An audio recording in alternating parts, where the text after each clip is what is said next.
వచ్చినాయి. 10th రిజల్ట్లో మా రాజశ్రీ విద్యామందిర్ నుంచి ఒక బాబు మాత్రమే 10/10 స్కోర్ సాధించింది. 9 above 14 మెంబర్స్ 9 above 14 మెంబర్స్ సాధించారు. ఓవరాల్గా ఇద్దరు మాత్రం ఫెయిల్ అయ్యారు. అవుట్ ఆఫ్ 64లో ఇద్దరు ఫెయిల్యూర్. వాళ్ళు కూడా స్కూల్కు రాకపోయేది వాళ్ళ పేరెంట్స్ యొక్క ప్రాబ్లమ్స్ తోటి. మిగతా వాళ్ళంతా పాస్ అయ్యేది.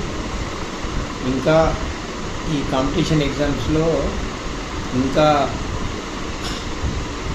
10/10 స్కోర్ కాకుండా ఐఐటి కానీ నీట్లో కానీ సాధించేటట్టు ముందు మేము ప్రయత్నం చేస్తాం. ఆల్రెడీ మేము ఐఐటి స్టార్ట్ చేసినాం 6th to 9th. దాంట్లో మాత్రం మంచి రిజల్ట్స్ వస్తున్నాయి. లాస్ట్ ఇయర్లో బ్యాచ్లో మాత్రం అవుట్ ఆఫ్ 470 467 ముగ్గురికి వచ్చింది మా విద్యార్థులకు. 466 ఒక అమ్మాయికి వచ్చింది. 465 ముగ్గురికి వచ్చింది. ఈ విధమైన రిజల్ట్ మా యొక్క టీచర్స్ యొక్క కృషి వలన కానీ మా యొక్క పేరెంట్స్ యొక్క కృషి వలన సాధించినాం. ఇంకా ముందు మా యొక్క టార్గెట్ ఐఏఎస్ అనేది ఉన్నది. ఈ సంవత్సరం మా యొక్క తోటి కరెస్పాండెంట్ యొక్క కూతురు కూడా 112 సివిల్స్లో 112 ర్యాంక్ సాధించింది. దాన్ని ఇన్స్పిరేషన్గా తీసుకొని ఈ ఏరియాలో కూడా మంచి ఐఏఎస్లు కానీ సివిల్లో ర్యాంక్స్ సాధించేటట్టు మేము ప్రయత్నం చేస్తాం. ఈ విధమైన రిజల్ట్ వచ్చినందుకు అందరికీ థ్యాంక్స్ చెప్తున్నాను. మా స్కూల్ నుంచి ఎవ్రీ ఇయర్ నేషనల్ వైజ్గా అంటే స్టేట్ రిప్రజెంటేషన్ ఖోఖోలో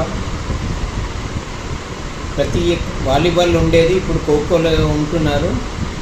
అలాగే రన్నింగ్, అథ్లెటిక్స్లో కూడా నేషనల్ వైజ్గా ఉన్నారు.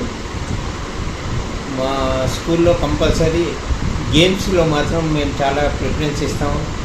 వాలీబాల్లో ఇప్పటి వరకు స్టేట్ క్యాప్టెన్స్ ఒక 20 మంది దాకా చేశారు. ఖోఖోలో కూడా ప్రతి ఇయర్ మినిమం నేషనల్కు ఇద్దరు ఆడతారు. ఇంటర్నేషనల్ మాత్రం ఒక అమ్మాయి ఆడింది, ఆమె స్వప్న గారు. స్పోర్ట్స్లో బాగా నేను ప్రిఫరెన్స్ ఇస్తాను, ఎందుకంటే ఆరోగ్యం చాలా ముఖ్యం కాబట్టి. స్పోర్ట్స్ కంపల్సరీ 3 కోచ్లు ఉంటారు నా దగ్గర. వాలీబాల్ కానీ, ఖోఖో కానీ, అథ్లెటిక్స్ కానీ, ఇంకా అన్ని రంగాలలో సాధించడానికి ప్రయత్నం చేస్తాం. ఈ విలేజ్ వాతావరణంలో ఇంతకంటే మంచి రిజల్ట్ తీసుకురావాలనేది ఆశిస్తున్నాను. విద్యార్థులకు అందరికీ మేము ఒక 2 months బిఫోరే పోర్షన్ అంతా కంప్లీట్ చేస్తాము. ఎక్కడ ఏ లెసన్లో కానీ ఎక్కడ కూడా ఒక చిన్న లైన్ కూడా వదిలిపెట్టకుండా వాళ్ళకు టీచింగ్ చేయిస్తాము, వాళ్ళతో ప్రాక్టీస్ చేయిస్తాము. వాళ్ళు ఇక్కడ ఉన్న మార్కులు తక్కువ వచ్చిన ఇంటర్మీడియట్లో కానీ ఐఐటీలో కానీ ఖచ్చితంగా నా విద్యార్థులు స్కోర్ సాధిస్తారు. ఇది ఖచ్చితంగా చెప్పగలుగుతాను. మీరు లాస్ట్ ఇయర్ మాకు ఒక అమ్మాయికే 10/10 వచ్చింది.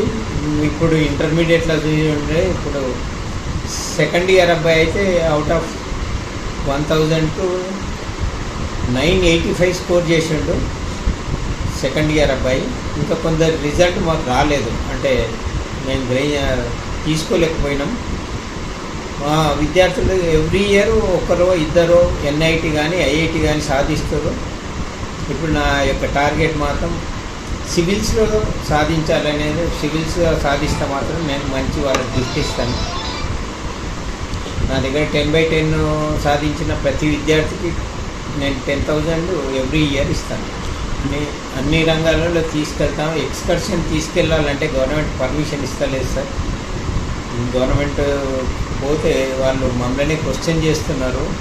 ఆ యొక్క ఏదో ఒక స్కూలుకు ఏదో ఒక ఇన్సిడెంట్ జరిగినంత మాత్రాన మొత్తము కంప్లీట్ యొక్క స్టేట్లో ఏ యొక్క విహారయాత్రలు తీసుకెళ్లాలన్నా మేనేజ్మెంట్నే బాధ్యత చేస్తున్నారు. దానికి వాళ్ళు పర్మిషన్ ఇవ్వరు. మళ్ళా బల్మీకి తీసుకపోయినా ఏ చిన్న యాక్సిడెంట్ జరిగినా మేనేజ్మెంట్ మీద బాగా భారం అవుతుంది. కాబట్టి ఈ చిన్న చిన్న ట్రిప్పులు తీసుకెళ్తాం, లాంగ్ ట్రిప్పులు కానీ ఆల్ ఓవర్ ఇండియా తిప్పాలి, అవుట్ ఆఫ్ కంట్రీ కూడా తీసుకెళ్ళాలి. కానీ అది చాలా రిస్క్తో ఉంటున్న పని. అది తీసుకెళ్ళాలంటే గవర్నమెంట్ పర్మిషన్ మాత్రం ఇవ్వట్లేదు. అది ఇస్తే మాత్రం తీసుకుపోవడానికి మేము సిద్ధంగా ఉన్నాం. Okay, right.